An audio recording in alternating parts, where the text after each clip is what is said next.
hooyadaa ka warhay, hooyadaa wehel ka dhigo, hooyadaa soo dhowee, hooyadaa la sheekayso, hooyadaa ka farxi, hooyadaa u shaqee, hooyadaa dhaqaalee, hooyadaa ka warhay. fathamma aljannatu, jannadu halkaasay taallaa.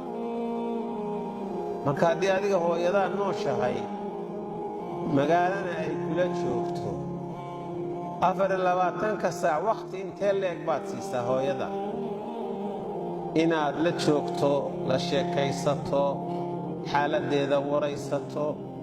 maanta nin weyn haddaad tahay inay kaa sii weyn tahay intaasoo jeer baa laga yaaba, waaday kaa waaweyn bay dhashay.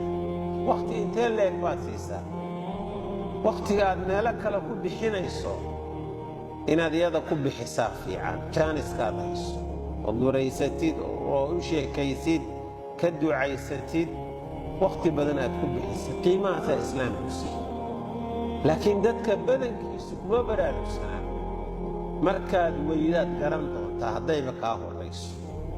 waa iska ciilkaambin doontaa. alla macaan saa u yeeli waaye, alla macaan caynkan u samayn waaye. waroy maantaad nooshaad qoyan tahay, hooyadaana qoyan tahay oo joogtaa. waroy ka faa'iidayso.